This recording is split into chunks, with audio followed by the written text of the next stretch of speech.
September 21st, 1996. Belden, Montana. A peaceful Saturday morning along the Gallatin River, where golden leaves drifted on still water and no one ever locked their doors. 16-year-old Haley Monroe left home with her sketchbook and green water bottle, telling her mom she'd be back before noon. But by sunset, she hadn't returned. Her silver pickup was found parked by the river, the keys still in the ignition, the driver's door hanging open. Her water bottle lay half buried in the reeds, and a single torn page from her sketchbook fluttered in the grass. That night, searchlights swept across the water until one beam froze, reflecting off something pale beneath the willows. The quiet town of Belden changed forever. Her mother's screams broke through the night, and the river that had once given this town peace became the keeper of its darkest secret. For 28 years, the case stayed cold. No witnesses, no suspects, no answers. Until one forgotten strand of hair, trapped in the fibers of Haley's sweater, revealed a DNA match no one expected, and exposed a killer who'd carried his secret for nearly 3 decades. Where are you watching from tonight? And what's the most haunting unsolved mystery near where you live? Subscribe, follow the channel, and ring the bell, because some wounds can only be healed by the truth. Belden, Montana, a quiet town cradled by the winding curves of the Gallatin River, where autumn mornings arrived with a hush and a promise of golden leaves dancing in crisp sunlight. On September 21st, 1996, the town woke up to a Saturday so peaceful it seemed like nothing bad could ever happen here. But sometimes, tragedy sneaks into the safest corners, hidden behind routines and familiar places. 16-year-old Haley Monroe, a shy, artistic teenager with shoulder-length blonde hair, was already up before sunrise. She moved softly through the house, careful not to disturb her mother, Sharon, who was resting after another exhausting night shift at the hospital. Haley always tried to be considerate. She'd learned early how heavy her mother's responsibilities could feel, especially since Dad left. Haley tiptoed into the kitchen, poured herself some cereal, and glanced at the clock. 7:03 a.m. The world outside was wrapped in gentle mist, the fields beyond their little wooden house covered in dew. Her little sister, Lacey, was still sleeping, one arm draped across a battered stuffed bear. Haley paused at the doorway, feeling that odd mix of love and longing that always stirred in her chest when she looked at Lacey, a desire to protect her, to make things brighter. She slipped into her favorite gray sweater, the one with worn elbows and a faint charcoal smudge from an old art project. She stuffed her battered sketchbook into a canvas tote bag and filled her green water bottle, which clattered once against the counter and made her wince, worried it might wake someone. The morning was quiet, but beneath its stillness pulsed an energy that felt like expectation. Haley left a note on the fridge. Out sketching. Be back before noon. Love, H. It was a small ritual, her way of promising her mom that she would always come back. Stepping outside, Haley took a deep breath, savoring the chilly air. Their neighborhood was just waking up. Someone's dog barked in the distance, and the wind carried the scent of wood smoke and river mud. She walked down the gravel driveway, keys jingling, and climbed into her old silver pickup truck. The engine coughed, then rumbled to life, an old friend waking up for another adventure. She drove through Belden's sleepy streets, past the row of pastel houses with sagging porches and mailboxes decorated with sunflowers, past the corner store where Mrs. Jensen always waved from behind the register. The town was so small that everyone knew her name, her favorite ice cream, even her biggest dreams. As Haley steered onto the rural road out of town, the landscape changed. Fields gave way to stands of trembling aspens, their leaves flickering gold and orange in the morning light. The Gallatin River appeared to her left, dark and swift, its banks shrouded in morning fog. This river was where she always found peace, a moving mirror for her restless mind and endless curiosity. She pulled into the lot at Cameron Creek Trail, a hidden fishing access point bordered by weeping willows and tall, untamed grass. Haley parked near the trailhead, set her water bottle in the cup holder, and grabbed her tote. She glanced back at her reflection in the rearview mirror, saw the nervous excitement in her eyes, and smiled a little. This was her sanctuary. Haley climbed out, closing the door softly. She could hear the river's song now, soft, insistent, ancient. She started along the winding path, her sneakers brushing through fallen leaves, past dew-laden ferns and the pale arms of willow branches arching overhead. A lone fisherman, Ed Larkin, nodded a friendly greeting as she passed, and she responded with a polite wave. She barely knew him, but in a town like Belden, everyone was a neighbor. She found her favorite spot by the water, a fallen log beneath a great willow, its long green fingers touching the river's skin. Haley settled in, unzipped her bag, and opened her sketchbook. The world faded as she began to draw. The light, the shifting water, the trembling trees. She lost herself in lines and shadows, chasing the way the river seemed to glow beneath the morning sun. But what Haley didn't see, what no one could have known, was that something else was watching from the trees. The leaves rustled, not just from the wind. Somewhere, the ordinary rhythm of Belden broke, a secret ripple in the stillness. That morning, as the clock in town struck 8, Haley Monroe was alive, hopeful, and utterly unaware that she was walking straight into the pages of Belden's most haunting story, a mystery that would stain the riverbanks for decades to come.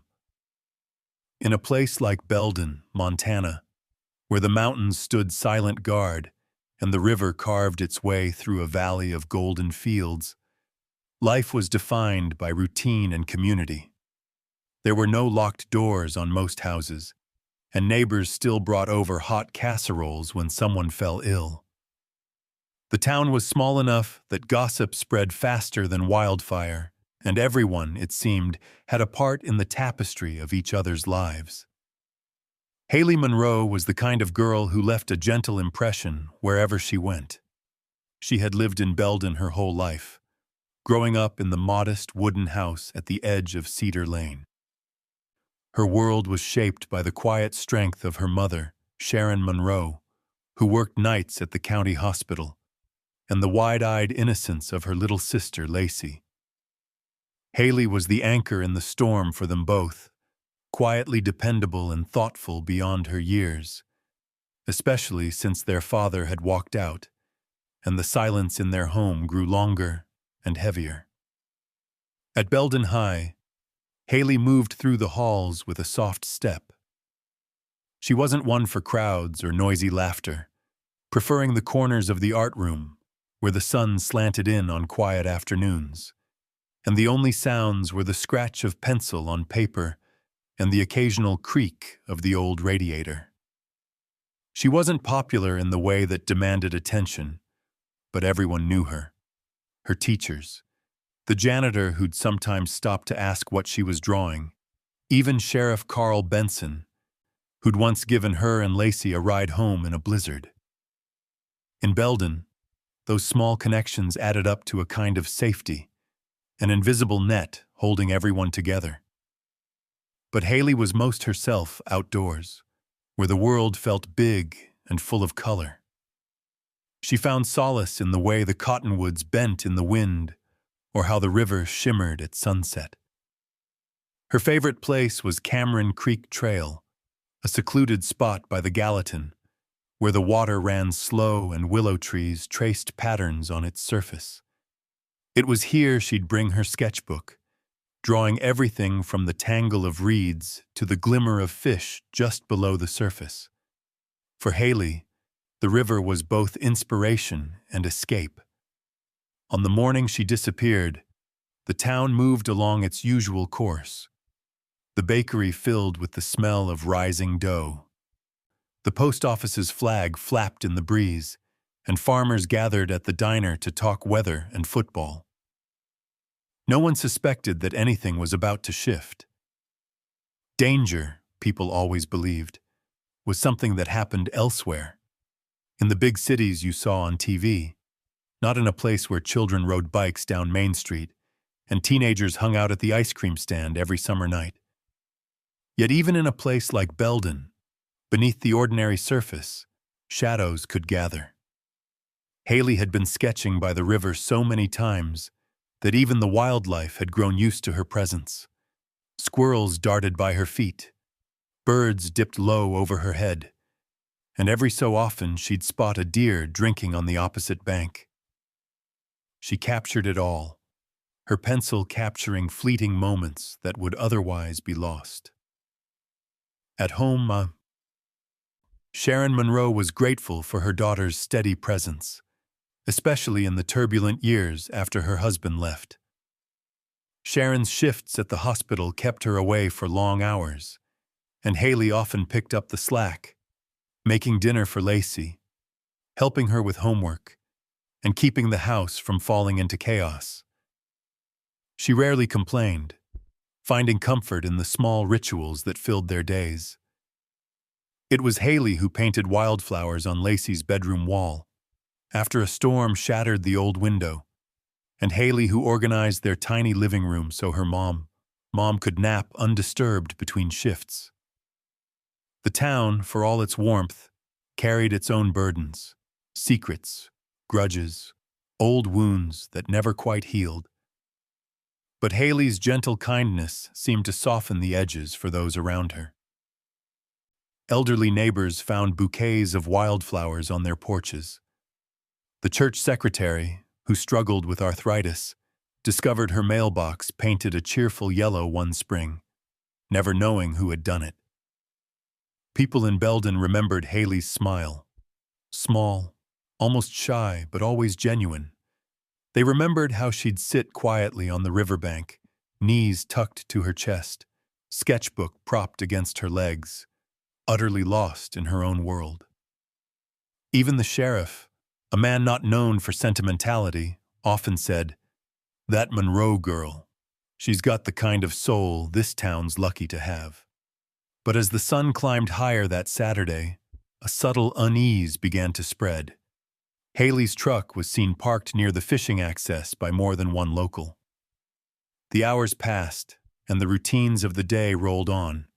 Kids played on the soccer field. The grocery store filled with weekend shoppers. Church bells chimed in the distance. Yet there was something missing, an absence that would only become painfully clear as afternoon slipped toward evening.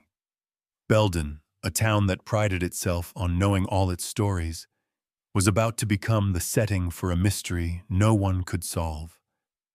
And the memory of the girl who once brought color and quiet kindness to their days would linger on the riverbank, in every whisper of willow leaves and every ripple of the water. The town would never forget Haley Monroe, not just for what was lost, but for all the light she left behind. By late morning, the day's light had turned bright and golden, casting long shadows along the banks of the Gallatin. The wind rustled softly through the willows as Haley Monroe sketched, her focus absorbed by the gentle curve of the river, oblivious to the world around her.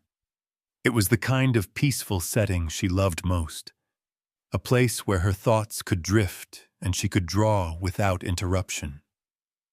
Not far from her spot, a local fisherman named Ed Larkin made his way down the trail, tackle box swinging by his side.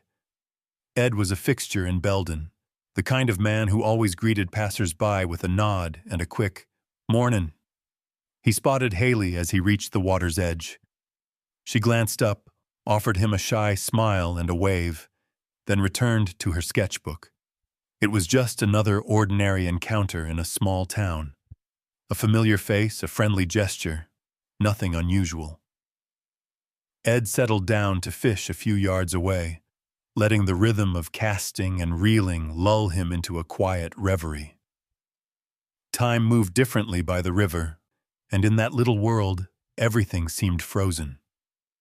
But eventually, Ed packed up his things and started back toward the trailhead, expecting to see Haley still at her post, maybe with a few finished sketches tucked under her arm. Instead, what he found was a scene that felt off. Haley's silver pickup truck was parked at the edge of the lot, just where she'd left it. The engine was off, but the driver's door was open a crack, hanging at a strange angle. The keys dangled from the ignition, glinting in the sunlight.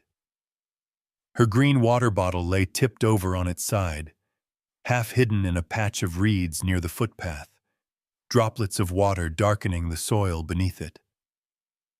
A trail of small footprints led from the truck toward the marshy bank, pressed deep in the mud where the ground grew soft. Then, suddenly, they stopped, swallowed up by the tangled grass and the shallow pools left behind by recent rains. The breeze played with a torn scrap of paper, a loose page from Haley's sketchbook, fluttering in the grass. No sign of Haley. No voice calling out. No shadow moving among the trees. Ed felt a chill crawl up his spine, something primal and unsettling. He waited a moment, calling out once, just a tentative, "Haley?" But the silence that followed was deeper than before. He tried to convince himself she'd just wandered further down the trail, searching for a new view to draw. Or maybe she'd headed back into town and forgotten to lock up in her usual distracted way. But the feeling of wrongness lingered, growing heavier with each passing minute. Afternoon slipped by, and Belden rolled forward on its slow, predictable course. But as the hours passed, worry began to seep in at the edges of the Monroe household. Sharon Monroe, waking from a restless nap, noticed her daughter's empty bed and the absence of her laughter in the kitchen. She checked the fridge and saw the note Haley had left behind, her promise to return before noon. Noon came and went. Sharon dialed Haley's number once, twice, 3 times, each time hearing nothing but the hollow ring of the line. She walked out to the driveway, hoping to see the battered silver pickup come trundling up the lane, but the only thing waiting there was stillness. As the sun started to sink toward the western hills, a creeping sense of panic began to take hold. Lacey, clutching her battered teddy bear, watched her mother pace the floor, phone in hand, voice tight with worry. The minutes stretched, each one longer than the last. Sharon called a few friends. No one had seen Haley since the morning. The unease grew, spreading from the Monroe home out into the wider web of the town. A neighbor checked the park. Another drove down the old logging road that led past Cameron Creek. Each time, the answer was the same. No sign of Haley. When dusk painted the sky in streaks of pink and purple, Sharon's composure broke. Her voice shook as she called 911. The dispatcher listened quietly as Sharon explained. Her daughter was missing, her truck abandoned, her things left behind. Within the hour, the town's small police force was mobilized, joined by neighbors and volunteers who grabbed flashlights and jackets and fanned out along the riverbank.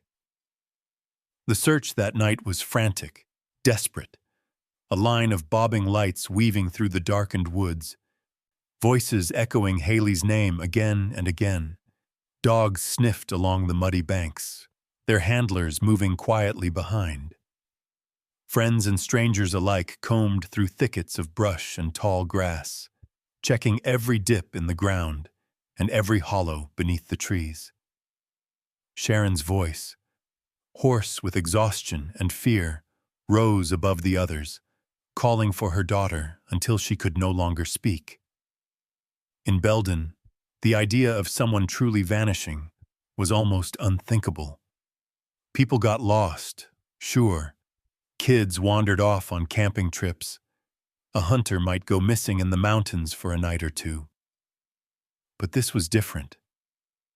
This was a girl everyone knew, a fixture of their lives, suddenly gone without a trace. As midnight approached, the search party grew quiet, exhaustion and dread settling over the crowd. Somewhere out there, beneath the indifferent gaze of the moon and stars, a mystery had taken root. A silence where Haley Monroe should have been, growing larger with every unanswered question, every empty stretch of riverbank. And in homes all across Belden, families locked their doors for the first time in years, wondering what could possibly have happened by the river that day. The night in Belden fell with a weight no one could shake.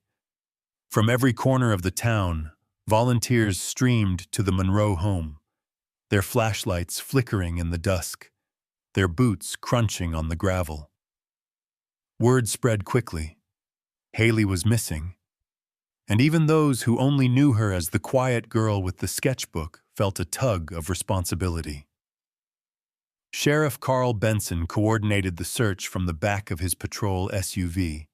Maps of the riverbank spread over the hood. Radios buzzing with updates and rumors.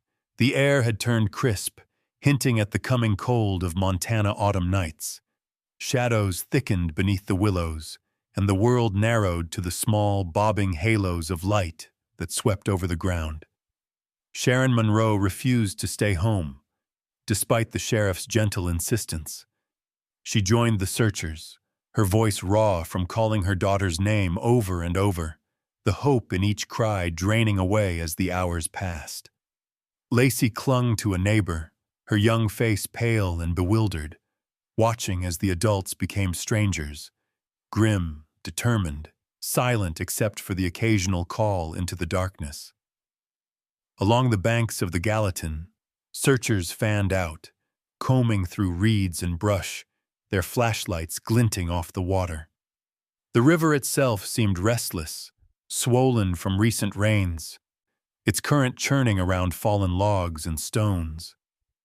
Every so often, a searcher would pause, pointing out a footprint, a scrap of paper, something that might matter. But it was always nothing, a false lead, a shadow mistaken for a sign. As the night deepened, fatigue set in, the cold biting through even the thickest coats. The search party thinned as families brought home children who couldn't keep their eyes open, and elderly neighbors left reluctantly, heads bowed. Still, Sharon pressed on, stumbling along the muddy paths, her flashlight trembling in her grip. She muttered Haley's name, a prayer now more than a call, and kept moving, as if she could will her daughter back into existence. It was around 9 p.m. when everything changed. Down near a dense stand of willows, a volunteer named Ben Harker paused, his flashlight catching a pale shape beneath a curtain of drooping branches. He called out, his voice cracking, and the others hurried over, hearts pounding. The world seemed to narrow, the air growing heavy as all eyes turned to what the light revealed.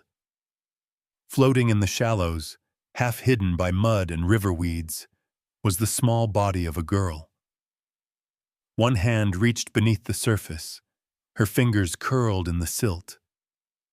Her eyes were half open, reflecting the wavering beam of the flashlight, as if she was still searching for something in the world above. It was Haley, her gray sweater sodden and clinging to her thin frame, Her blonde hair fanned out in the water like a pale halo. A hush fell over the crowd, as if the whole town were holding its breath. Sharon pushed through the cluster of deputies, falling to her knees in the mud, her cries muffled by the rush of the river. Sheriff Benson turned away, jaw clenched, issuing orders to clear the area, to seal off the scene. Deputies set up a cordon, taping off the bank with strips of yellow that fluttered in the chill wind, marking the spot that would forever haunt Belden's collective memory. The medical examiner arrived soon after, his face grim as he began the slow, careful process of documenting the scene. Haley's sketchbook, muddy and torn, was found a few feet away, its pages streaked with river water. Her green water bottle had drifted farther down, caught against a clump of reeds. The careful routine of evidence collection began, each detail painstakingly recorded. The position of the body, the state of her clothes, the faint marks on her skin. Back at the Monroe home, Lacey was shielded from the news for as long as possible, but the sobs echoing down the street told their own story. Neighbors stood in clusters, arms folded, speaking in low, urgent tones. Belden had always been a town where bad things happened elsewhere. That night, the line between us and them blurred. The fear was no longer something seen on television. It was here, in their fields, their river, their own hearts. As dawn crept over the horizon, casting the first light on a scene that would soon be swarming with state police and news reporters, a numb silence settled over Belden. Sharon Monroe sat on her front porch, wrapped in a blanket, her eyes hollow and unfocused. The questions had only just begun, but already everyone knew. Things would never be the same. The river that once promised peace and beauty had become the keeper of a terrible secret, and the gentle routines of a small town had been shattered by the loss of one of its own. The search was over. Now, a darker search would begin, the hunt for answers, for justice, for any meaning in the tragedy that had unfolded on the banks of the Gallatin that night. As the sun rose over Belden the next morning, the once peaceful town found itself in the grip of a grim new reality. Yellow police tape fluttered along the banks of the Gallatin, marking the spot where Haley Monroe's body had been found. News traveled fast. By breakfast, everyone knew, and the routine sounds of small-town life were replaced with whispers, heavy footsteps, and the hum of police radios. Sheriff Carl Benson, an old friend of the Monroe family, faced the most difficult day of his career. With the area sealed off and deputies posted at every entry point, he oversaw the careful collection of evidence from the scene. Cameras clicked, notepads filled with details, and gloved hands worked to recover every possible clue. The riverbank was scoured inch by inch, but there was little left behind. The muddy sketchbook, the water bottle, footprints quickly fading with the morning dew. The quiet beauty of the place was gone, replaced by the clinical, cautious movements of a crime scene. At the county morgue, the coroner conducted a methodical examination. Sharon Monroe waited in a silent room, hands clutched white around a cup of untouched coffee. The official report would come later, but word quickly spread. Haley had drowned, but not in deep water. There were faint bruises on her neck and shoulder, a few minor scrapes along her arms, but no obvious signs of a struggle or assault. The cause of death, drowning, under undetermined circumstances.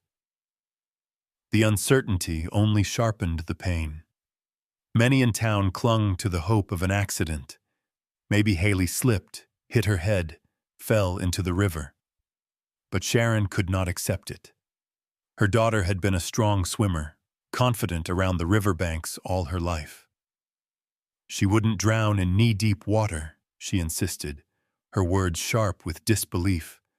The weight of not knowing, the space between an accident and something darker, pressed heavily on the family and the community. Rumors churned quickly, suspicions circling like vultures. Two names surfaced early in the investigation. The first was Paul Denning, a drifter in his 30s who had made himself unwelcome around town the past few months. He'd been seen lingering near the park and was once thrown out by police for harassing local women.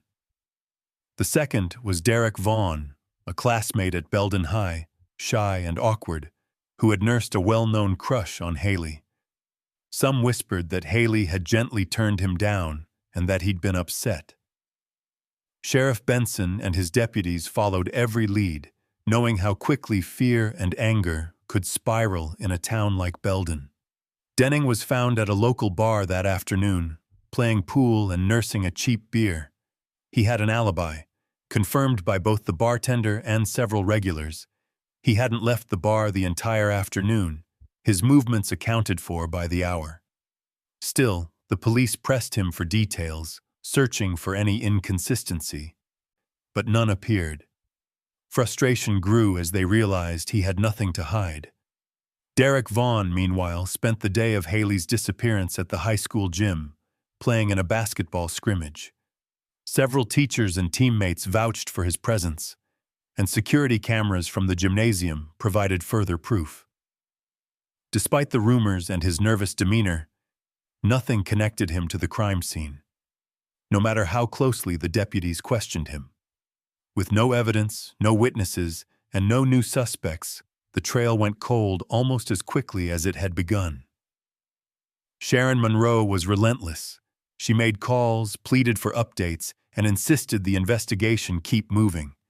Each conversation with the sheriff ended in tears or anger. The questions haunted her. Why would Haley leave her truck open, keys in the ignition? Why were there bruises, even if faint? Why would her careful, cautious daughter make such simple mistakes? The community tried to comfort the Monroe family, bringing food and flowers, organizing candlelight vigils by the riverbank, sharing stories of Haley's quiet kindness. But beneath the surface, fear grew. Parents warned their children to stay close. Neighbors watched strangers with new suspicion. Doors that had never been locked before now closed firmly each night. The illusion of safety was shattered. With no further evidence, the case slowed. The sheriff's office worked every angle they could find, calling in state police for advice, checking for similar incidents in nearby towns, interviewing anyone who'd been near the river that day. But leads dried up.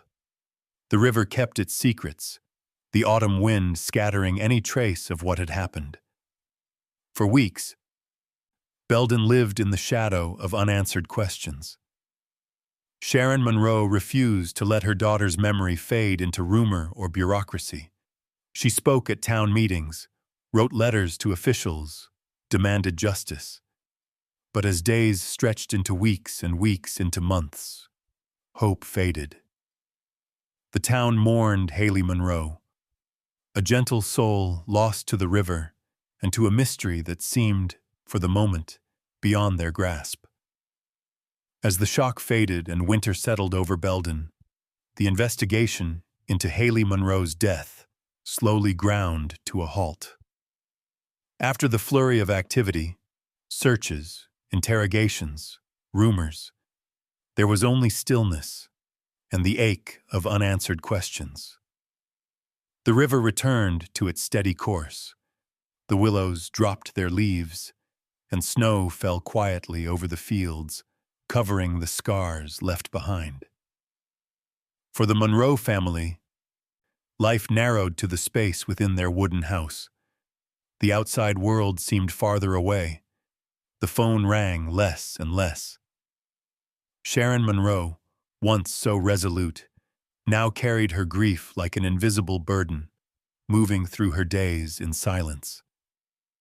She kept Haley's room just as it had been, the easel by the window, half-finished sketches scattered on the desk, pencils in a chipped mug on the nightstand. Sometimes, Sharon stood in the doorway and let her eyes wander over the room, looking for something she might have missed. A secret hidden in a drawing, a clue in the curve of a pencil line. Lacey, now 13, struggled to fill the empty spaces her sister had left behind. She tried to be strong for her mother, kept up with chores and homework, but nights were the hardest. She often woke from dreams of running water and willow leaves, heart pounding, sure she'd heard Haley's voice calling from somewhere beyond the window. At school, Lacey learned to avoid certain hallways, ducking away from stares and whispers. She became quieter, shrinking into herself, haunted not only by her loss, but by the sense that the world had already begun to forget. Outside the Monroe home, Belden moved on. Other worries took over: crops, jobs, the rhythm of seasons. The town spoke of Haley less and less. The case file sat on a shelf at the sheriff's office, stamped with insufficient evidence. The yellow tape along the riverbank was removed, and families slowly began returning to the trail, though some still quickened their pace as they passed the place where the willow branches dipped into the current. For Sharon, the ache never lessened.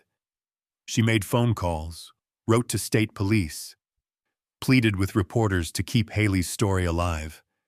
She refused to let her daughter become a statistic, just another cold case in a drawer. But months passed, and then years, and the world spun forward with its usual indifference. Holidays came and went, Lacey grew taller, and Sharon's hair grew streaked with gray. Even the most persistent grief softened into resignation. But Lacey carried her sister's memory in a different way.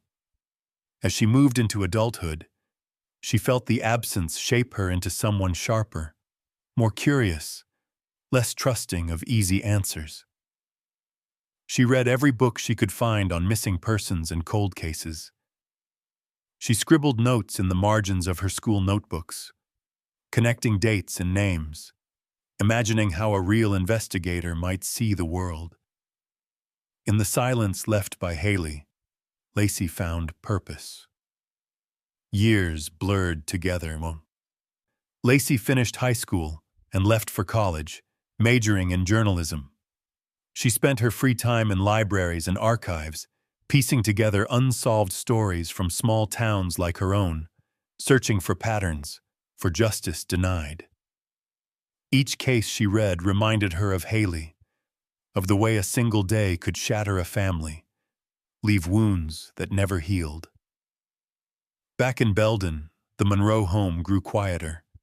Sharon waited for letters, for phone calls, for something, anything to change. She kept Haley's unfinished painting on the living room wall, a landscape of river and willow branches, light shimmering on the water. Every so often, she caught herself expecting to hear the squeak of Haley's bedroom door, the sound of laughter on the porch. But time moved only in one direction. In 2020, a tremor of hope arrived. News spread that a national initiative, the Cold Dawn Initiative, had begun reviewing unsolved murders across the country using new advances in genetic genealogy, technology that combined DNA evidence with vast family tree databases. The program had already solved cases once thought hopeless. When Lacey heard about it, she felt a familiar spark ignite inside her. She gathered every document she could find, police reports, photos, old newspaper clippings, and made a formal request to reopen Haley's case. To her surprise, the request was granted. The Cold Dawn team arrived in Belden that fall, their presence both a comfort and a reminder of how long the Monroe family had waited. Boxes of evidence, some untouched for decades, were reopened. New scientists and detectives pored over every scrap, every fingerprint, every forgotten detail. The little town buzzed with anxious curiosity, neighbors exchanging rumors and cautious optimism. For the first time in years, Sharon allowed herself a fragile hope. Lacey, now an investigative reporter herself, stood with her mother, facing the old pain with new resolve. The file labeled insufficient evidence was back on the desk. Not just a relic, but a living question. In the quiet before answers, the Monroe women waited, joined by a community that, for a moment, remembered what it meant to hope for justice. The wind in Belden still rustled the willows and the river kept flowing. But something subtle shifted the fall after the Cold Dawn Initiative took Haley Monroe's case. In the Monroe home, hope began to edge out resignation, tentatively at first. A cautious hope, but real. Boxes of evidence, long undisturbed, were hauled from the basement of the sheriff's office and carefully cataloged by forensic technicians who spoke in hushed voices and moved with reverence for the years lost. The case file was thick with dead ends, interviews, blurry photographs, police notes, false confessions, timelines scrawled on lined paper.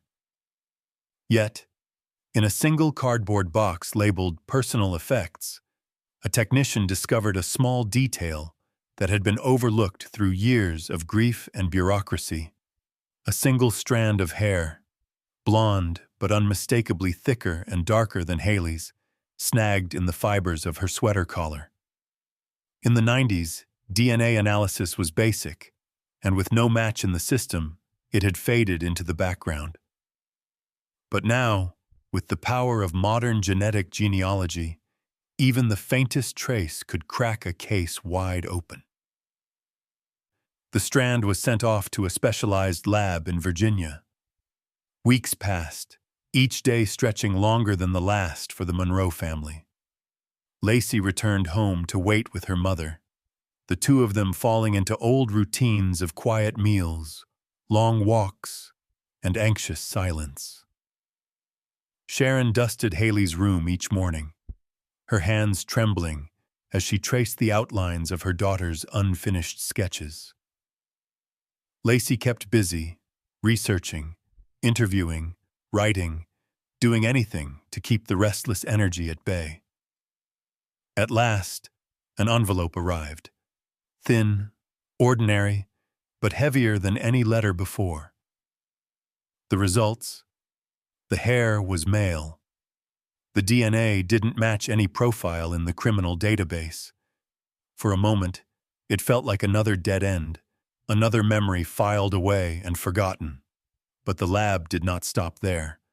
Using new genealogy tools, technicians uploaded the DNA profile to a public family tree database, searching for possible relatives. The data pointed to a family line from Dillon, Montana, a few hours south of Belden. Investigators spent months painstakingly mapping distant cousins and tracing marriages and migrations, until one name surfaced again and again. Robert Hutchins, a 54-year-old mechanic who'd worked odd jobs around Belden the very summer Haley vanished. He had lived a quiet, itinerant life, drifting from place to place, his presence in Belden so brief that many locals barely remembered him at all.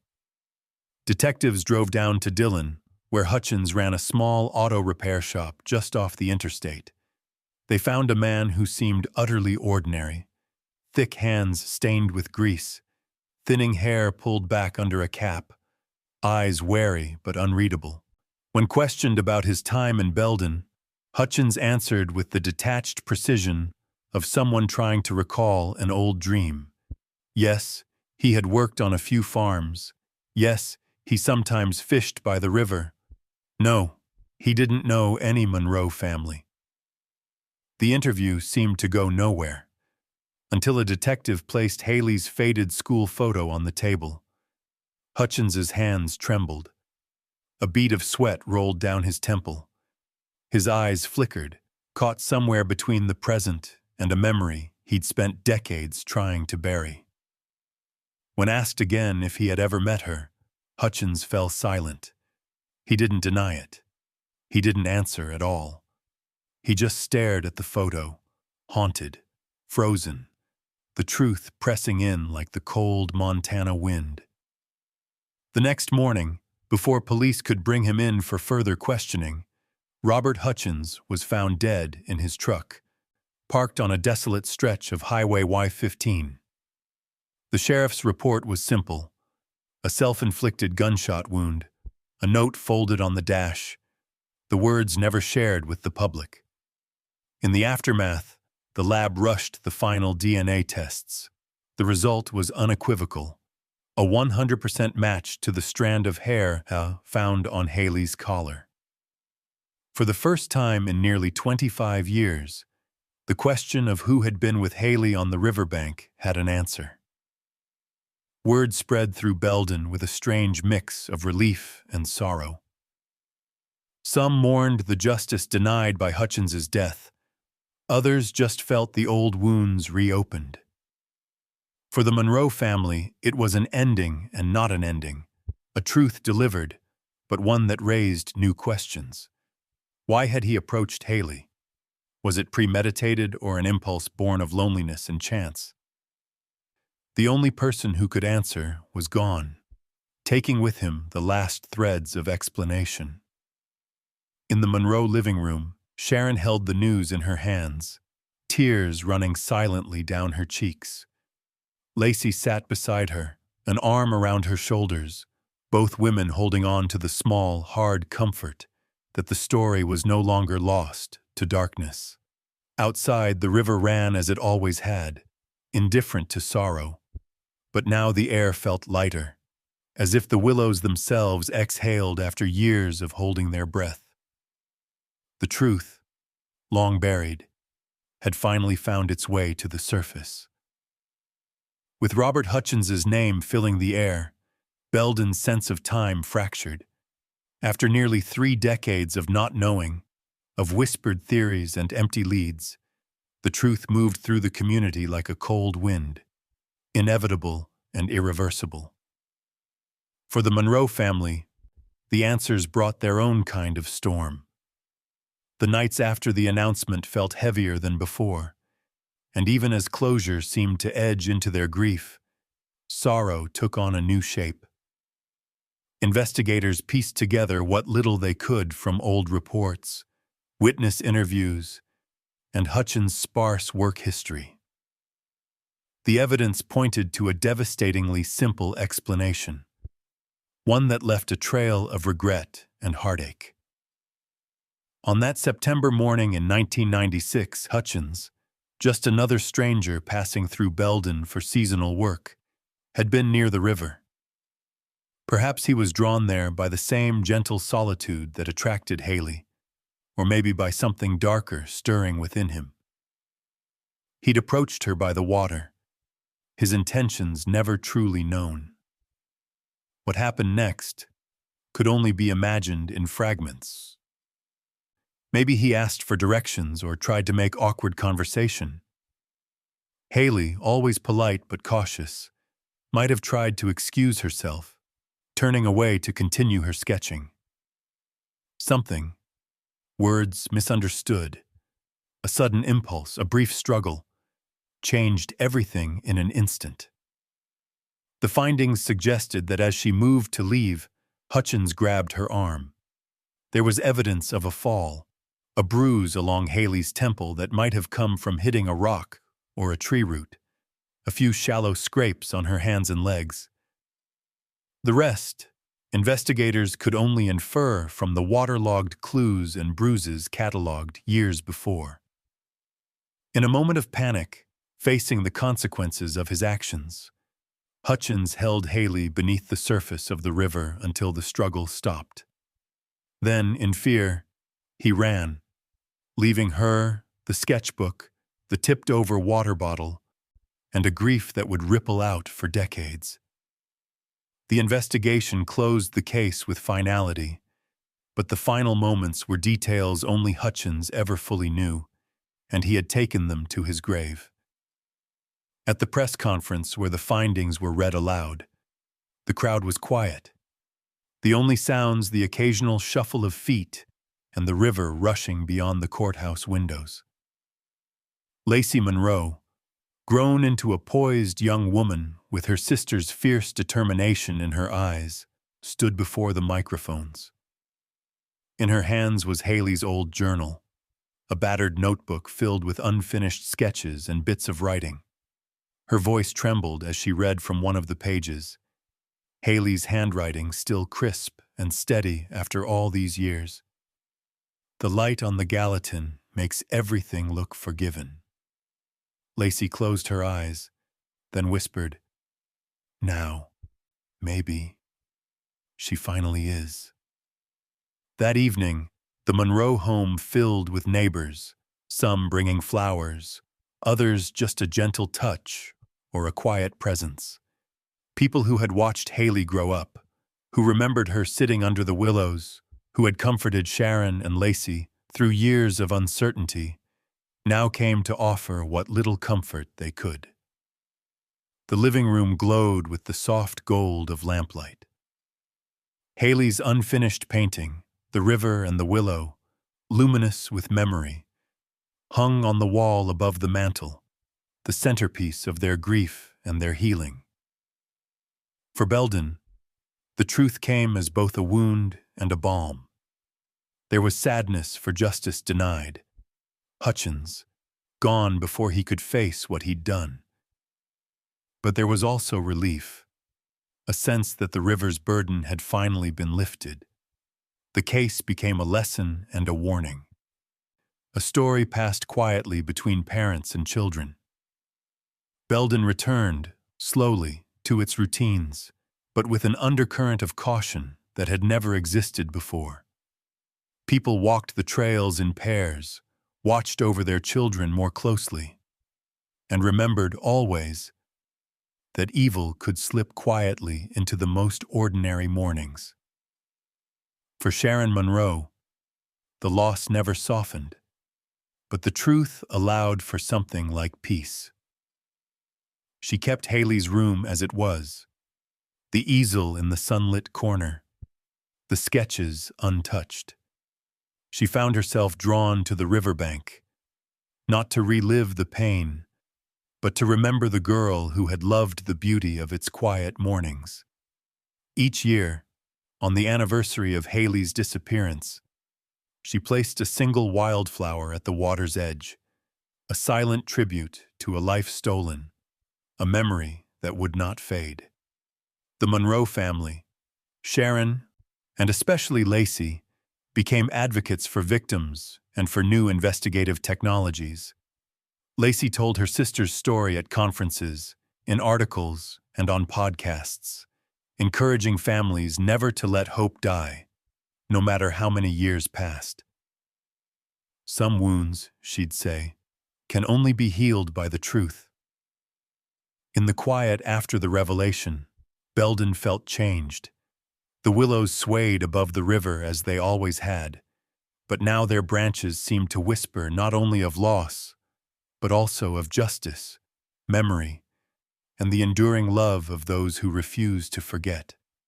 The light on the Gallatin still shone, gentle, forgiving, and forever tinged with the story of a girl who vanished, and the small town that finally learned what happened to her.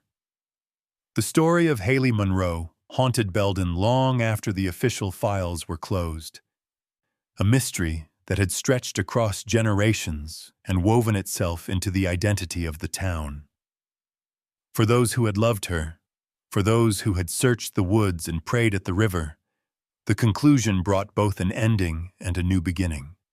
But beneath the surface of the story, in the quiet details and remembered moments, lingered the echoes of a much larger truth, that sometimes fiction and reality are only a breath apart. Haley's case was inspired by a tragedy that had occurred years before, not far from the Gallatin River, in a town not so different from Belden. In 1996, Danielle "Danny" Hutchins, a young girl not unlike Haley, gentle, creative, drawn to nature, disappeared on an ordinary day. The community that lost her would never be the same. Like Haley, Danny was found near the river, her final moments obscured by time and the tangled undergrowth. The investigation at the time, like so many before the era of advanced DNA analysis, left more questions than answers. Local law enforcement searched for suspects, questioned everyone who might have known or seen her, but no one was charged. The case was eventually marked as unsolved, a cold file collecting dust for decades. For years, the Hutchins family and their friends carried the weight of not knowing, a burden that shaped every day that followed.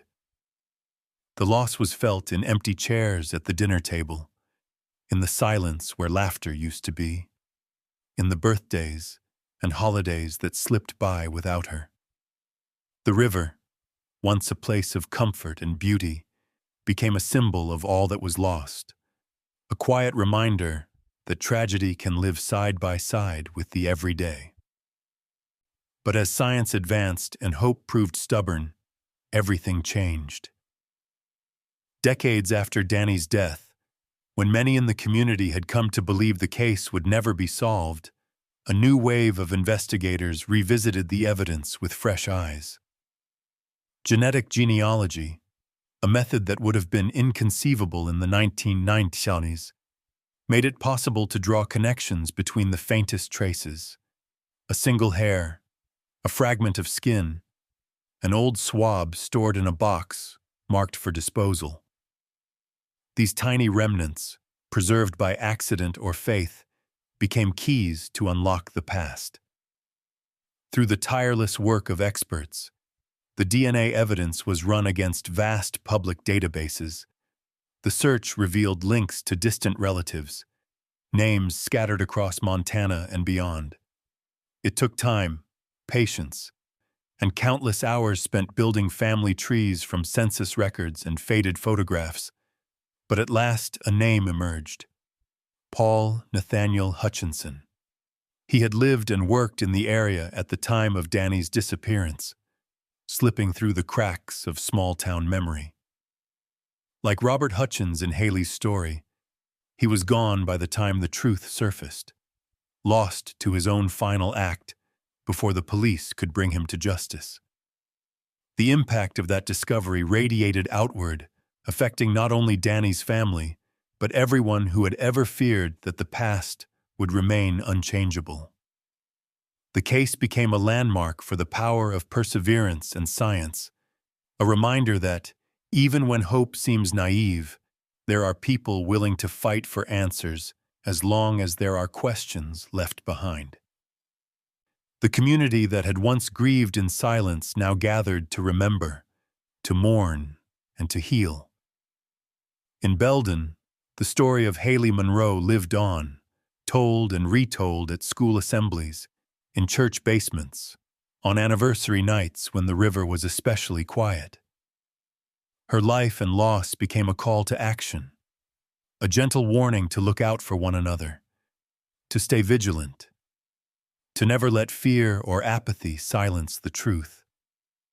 Teachers spoke to students about courage and caution. Parents held their children closer as they watched the willows sway in the wind. The lesson was written not just in history books, but in the collective memory of the town. For the Monroe family, and for the families like theirs all across the country, the case underscored the value of persistence, the knowledge that justice sometimes moves at the pace of a river, slow, winding, but never truly stopping. Lacey Monroe continued her work as a reporter, using her voice to bring attention to other unsolved cases, to advocate for change, and to remind others that behind every statistic was a life, a daughter, a sister, a friend, waiting to be remembered.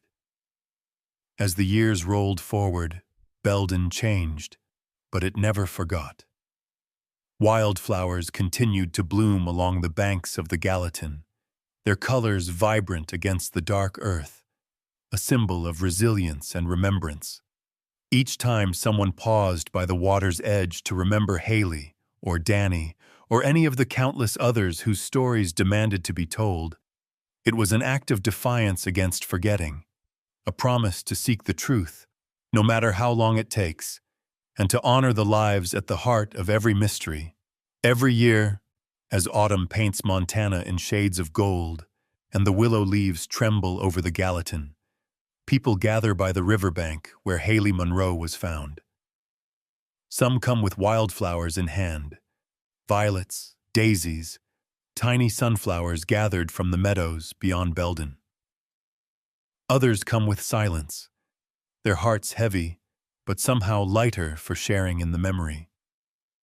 It has become a ritual, this quiet act of remembrance, the scattering of petals, the hush of prayer, the promise that even those lost to time will not be lost to the people who loved them. In the Monroe home, the rituals never fade. Haley's unfinished painting, the willow tree mirrored in water, still hangs above the mantel. It's a study in gentle colors and open space, the kind of art that captures not just the way things looked, but how they felt. Sharon dusts it each week, pausing sometimes to let her fingers rest on the frame, her thoughts drifting between past and present. The house holds its memories tightly. Lacey's laughter echoing down the hall when she was young, Haley's voice humming on the porch, the soft creak of the easel late at night. For Sharon, the years have brought both peace and a sharp ache that never quite dulls. She moves through the town now as something of an elder, a survivor, a keeper of stories. People come to her with questions, with their own grief, with gratitude for her stubborn hope. Sometimes, at the grocery store or outside the church, a stranger will approach with a gentle squeeze of the hand or a few halting words about Haley. Sharon listens. She always listens. And in those moments, she feels the lines between her story and the stories of others blur. The pain and love and endurance connecting them all. Lacey, grown and settled in another city, returns each year for the anniversary. She stands at the water's edge, shoulders squared, hair blowing wild in the autumn wind. In her bag is Haley's old journal, the cover faded and the pages soft at the edges. She reads a passage, sometimes out loud, sometimes only for herself, letting her sister's words mingle with the sound of the river. Lacey's life is built on the memory of that loss, but also on the lessons it left behind. The importance of seeking answers, of holding on to hope, of speaking for those who cannot speak for themselves. Through her work as a reporter and advocate, Lacey has become a voice for the voiceless, shining light on the cold cases that most would rather forget. She writes articles, speaks at conferences, sits with families whose pain is still fresh. She urges them to fight, to demand more from authorities, to never stop believing that even the darkest mysteries can be solved. Some wounds, she often says, can only be healed by the truth. In Belden, Haley's memory has become something of a touchstone, a lesson passed from parent to child, neighbor to neighbor. The riverbank where she was found is no longer just a site of tragedy. It is a place of reflection and resolve. School teachers bring their classes to the trail, telling Haley's story not as a warning alone, but as a plea for kindness, vigilance, and courage. The lessons are simple but vital. Never walk alone in isolated places. Report anything suspicious right away. Never let silence bury justice. The story of Haley Monroe and the real-life case that inspired it continue to ripple outward. Advances in genetic genealogy have become a beacon for other families, a source of hope for those still searching for answers. Across the country, Cold cases once thought unsolvable are being reopened, and long-dormant mysteries are waking under the light of new science and determined hearts. It is a revolution born of patience, pain, and the unwillingness to forget. For those whose lives have been marked by tragedy, there is comfort in knowing they are not alone. The fight for answers is not just for one family or one town. It is for everyone who has waited in the darkness, unwilling to surrender to loss. Each solved case is a victory, not only over the past, but over the silence that so often protects injustice. Every wildflower left by the river, every name spoken aloud in remembrance, is an act of defiance, a reminder that memory endures, and that love is its own form of justice. As dusk falls and the river glows in the last light of day, Sharon stands on the porch, looking out across the fields. The house behind her is quieter now, but not empty. Lacey's footsteps will echo here again, and the sound of laughter, so long absent, will rise once more. The story of Haley Monroe is one of loss, yes, but also of light. The light that took her away, and the light that keeps her memory alive. So let her story, and Danny's story, and all the stories yet to be told, remind us of what matters most. We owe it to the lost, and to those still waiting, to keep asking questions, to keep searching for truth, and to refuse to let the silence win. Subscribe to the channel, turn on the bell, and help us share the stories that still wait for answers. Some wounds can only be healed by the truth.